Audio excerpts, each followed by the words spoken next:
Hvala lijepa. Thank you, everyone. I'm going to do this in English, and my Bosnian friends should go ahead and boo me. The bit that I do is I get invited to say the rude, unpleasant things that sort of ruin the ambiance. And I sort of figure if I'm going to be rude and ruin the ambiance, I should do it in a language that is, more accessible to our friends in the international community. I want to start with a couple of points. First and foremost, I'm of an age where not that long ago I used to be invited to be the youth voice on the panels. Now that is clearly no longer the case. Life marches on ceaselessly. But I'm so happy that some of the barriers that my generation had to work pretty hard to knock down, that folks like Nedim and everyone that's been involved in realizing the Sarajevo Debates, you no longer have to do that. And you are able to create platforms, you're able to create spaces, you're able to organize events in which you are already paving the way forward. I am deeply, deeply honored that you have invited me here, and I'm deeply, deeply grateful to you for the work that you're doing. That is a word that is not used enough in Bosnia, especially among Bosnians themselves, but is something that I feel that we need to make a habit of inculcating into our dialogue. So thank you again, not just for having me, but thank you for the work that you're doing. It is extremely important. So I want to provide a little bit of context for everything that I think Bosnia is going through right now, and I think also something that Nedim suggested at the beginning, which is there's a kind of broader global perspective that we want to be aware of. What is politics, right? Very basic concept. The definition that I've always used and that really speaks to me because I think it's very powerful and pithy is the one that's offered by the American political scientist Harold Laswell. And Laswell says politics is the process by which we decide who gets what, when, and how. Who gets what, when, and how. In democratic societies, it is the right of all citizens to determine the balance of that equation. The who, the what, the when, and the how. And we have different systems, we have different regimes, but essentially in democratic societies, citizens are involved in that process from beginning to end. In Bosnia and Herzegovina, unfortunately, the rights of citizens to determine the balance of that equation is severely limited, institutionally limited. In Bosnia, some citizens, or rather only some citizens, who live only in certain parts of Bosnia and Herzegovina have the right to determine the shape of governance in this country, and also only they, in those very particular and peculiar contexts, have the right to elect and be elected. Interestingly, although by many metrics Bosnia and Herzegovina is a quasi-democratic regime, we have more or less regular elections, unless you're in Moscow. Interestingly, right, you have a multi-party political system, you have elections, you have some modicum of accountability and constitutional governance. Interestingly, however, that practice of basic democratic rights only being afforded to certain citizens, that principle is also a constitutional category in Bosnia and Herzegovina. This concept that we refer to as the constituent peoples, which also very interestingly is typically mistranslated into Bosnian as konstitutivni narod, right? And as somebody who speaks a little bit of English, I can tell you that the word constituent and constitutive do not have the same meaning. But the very premise of that constituent peoples concept, aside from the fact that it's undefined, that's also fun, right? There's no definition anywhere in Bosnian constitutional law of that category. The very premise of it is that it aims and is designed to disenfranchise, right? Bosnia and Herzegovina has as one of its key constitutional categories the practice of disenfranchisement. It is in that regard, at least at this scale that we have in Bosnia, where by some metrics fully a quarter of the population, right, are kind of pushed out of the democratic process in this fashion, in one shape, way, form, or another. It is unique in the world. No other country that is nominally a democracy disenfranchises intentionally, legally, this many citizens.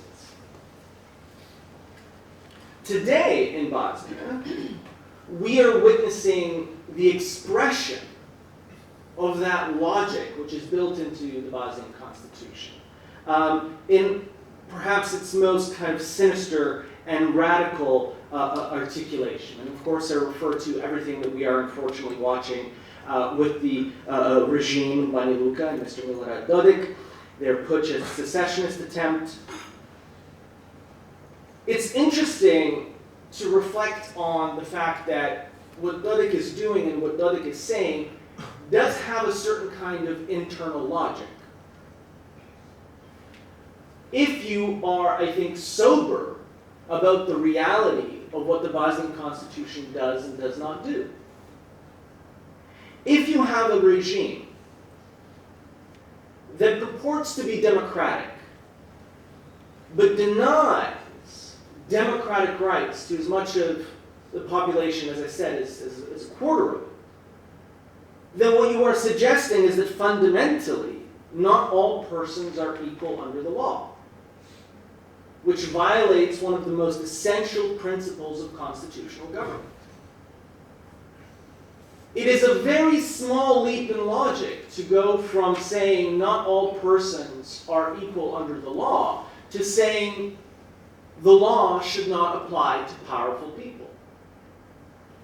Those who have the power should be able to violate the rule of law, or at least have some kind of different interpretation of the rule of law, which suggests that the rules do not apply to them. And also the other part of the equation, which we most typically forget, that they should be free to persecute those who do not subscribe to their politics. And I remind you that the Memorial Center in Srebrenica still continues to not be functioning in full capacity due to the political decisions of the regime in Banja Luka.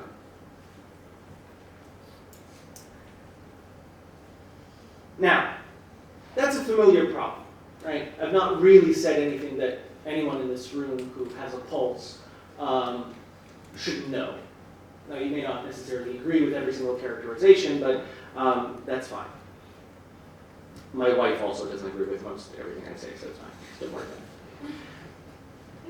The real question, of course, is what do we do, right? What is to be done? And I'll suggest to you that this is also a fairly simple matter, right? Bosnia is faced with two choices. One, it can more or less continue along the path of pursuing an ever-deepening abyss of sectarian illiberalism. That is definitely one option. It is the option that we have pursued for the better part of the last 30 years. Arguably, we have pursued it with a little bit more gusto over the last few years, right? I will remind you again of events that took place in October 2022 during the last general elections in Bosnia and Herzegovina, in which we very, very helpfully had interference from our good friends in the Office of the High Representative to further deepen the sectarian illiberal concept in Bosnia and Herzegovina and move the country away from the EU acquis and the European Convention on Human Rights. So that is an option. That is an option, right? And there are political actors in this country and also in the international community who fundamentally believe that is one path for Bosnia. Now, they don't really have an answer to why has it not produced milk and honey over the past 3 decades, right? Because it's not like we haven't been doing it. We have been doing that. But we're, you know, there is an argument, some suggest to us, that if we just have a little bit more division, a little bit more sectarianism, maybe 3 schools under one roof, not 2, just a little bit more fear, a little bit more antipathy, then we'll get into the EU and NATO.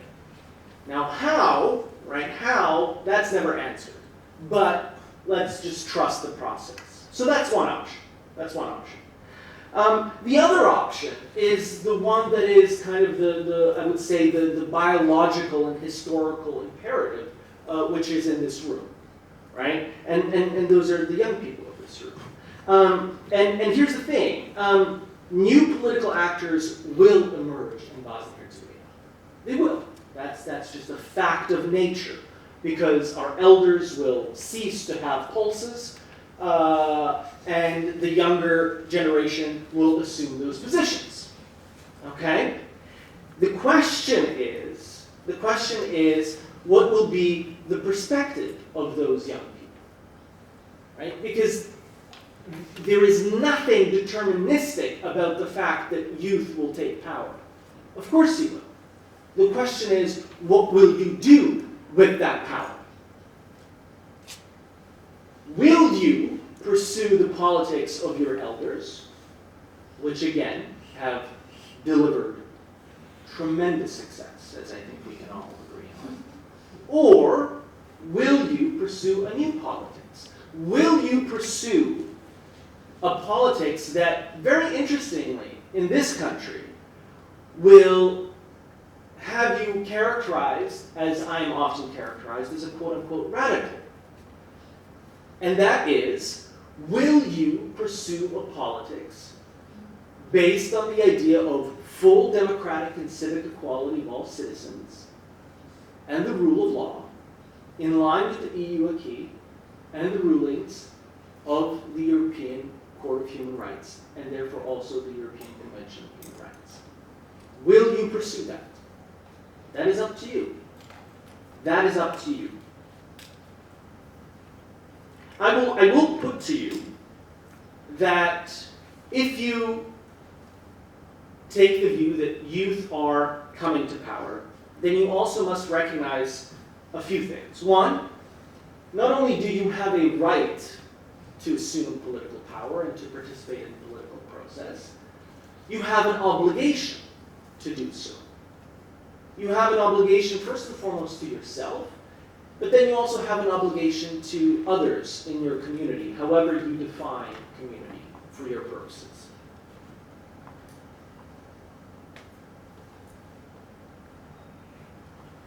That obligation has a moral and ethical component. Arguably, it is its largest component. If you pursue power for the sake of power, that is at least meaningless, and at its extremes, it's pathology. Right?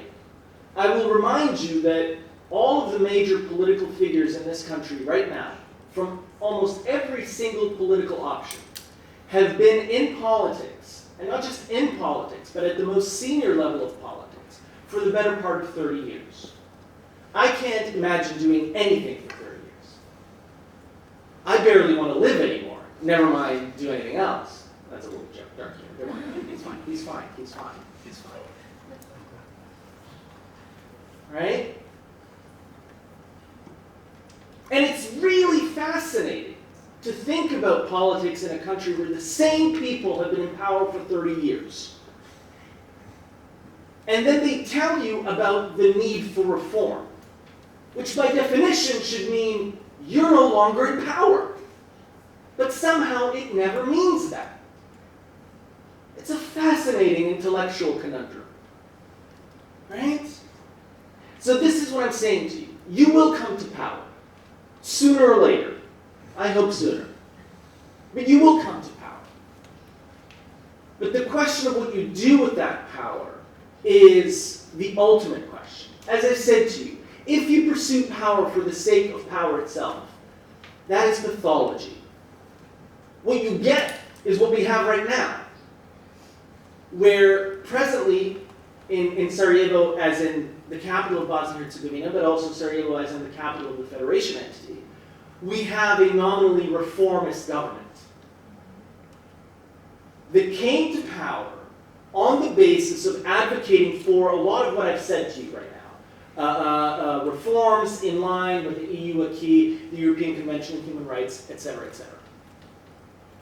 That was their entire identity, their modus operandi, what they told their voters they were going to do. That was the essence of their program, and the essence of their program for decades going into the past.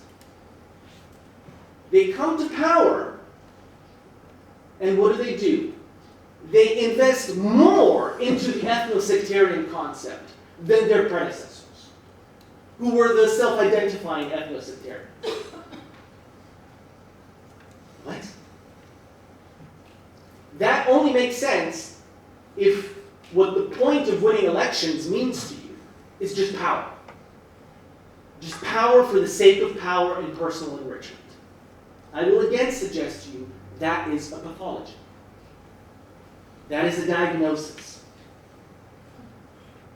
Unless you believe that power exists to transform societies, and in democratic societies, to increase opportunities for others, especially those who are coming behind you, you're not doing democratic politics. You might be doing all kinds of other things, but it ain't democratic politics. So what I suggest to you is that power has responsibility with it. It has a moral and ethical imperative.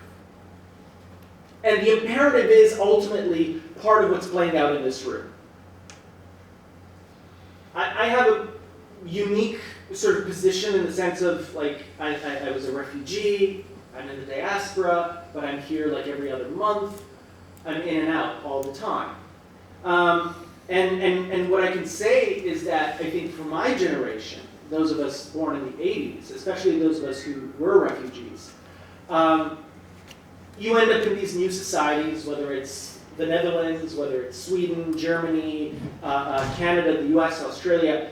You don't speak the language, you have no access to local cultural and social capital. Your parents are trying to survive. They have degrees and doctorates, but they're cleaning bathrooms, right? And you don't even know where to go for advice. My parents' advice to me, God bless them, was you should go to university.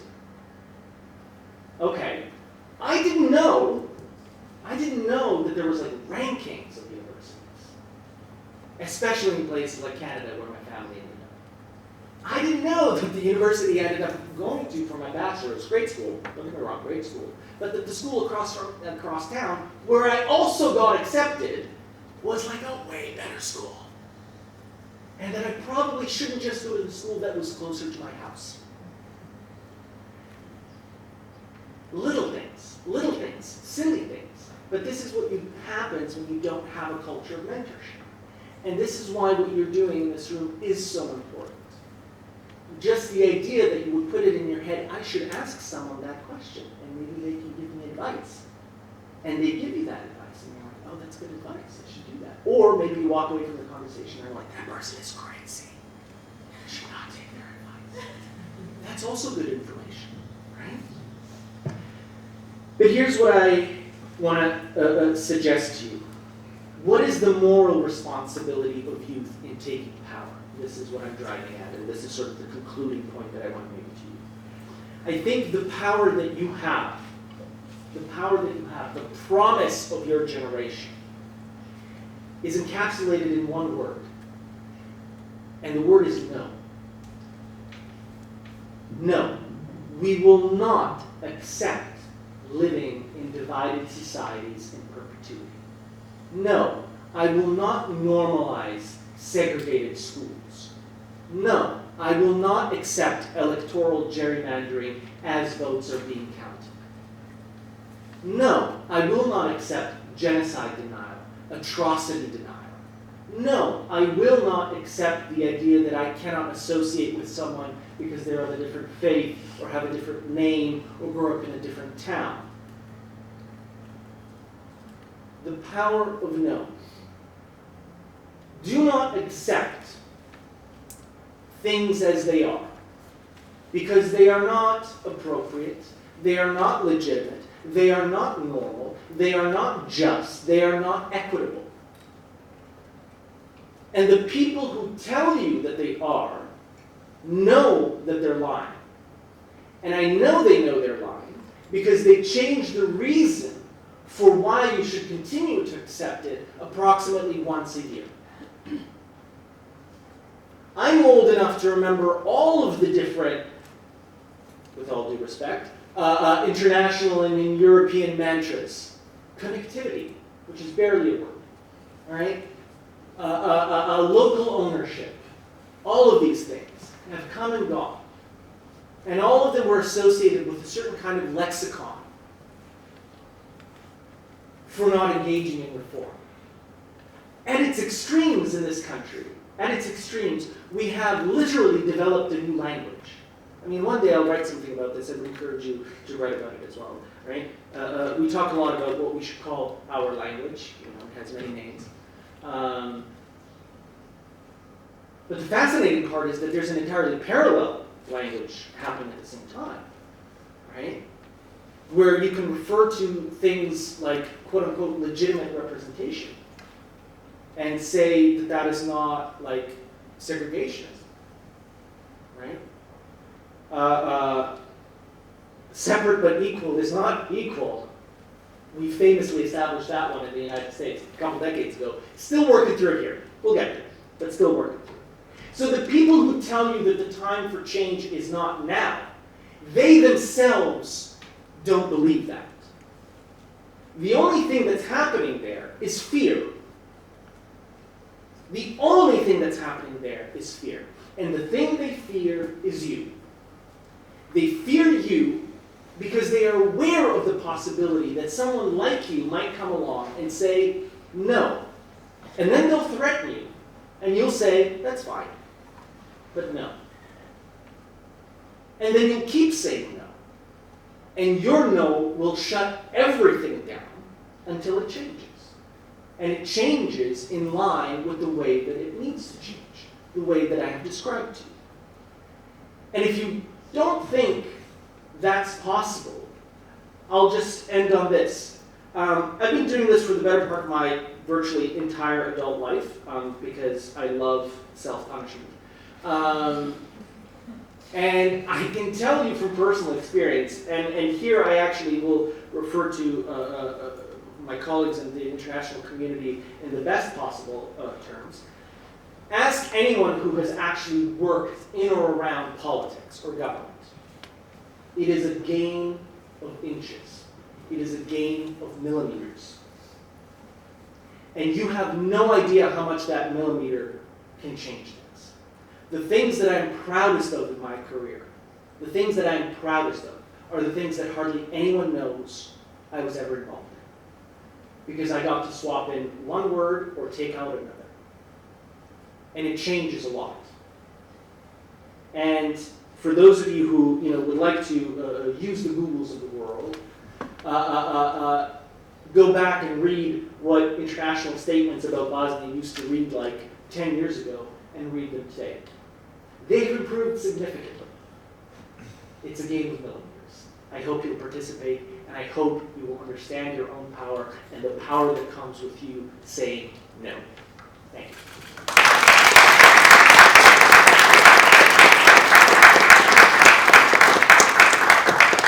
Hvala puno, dr. Mujanović, na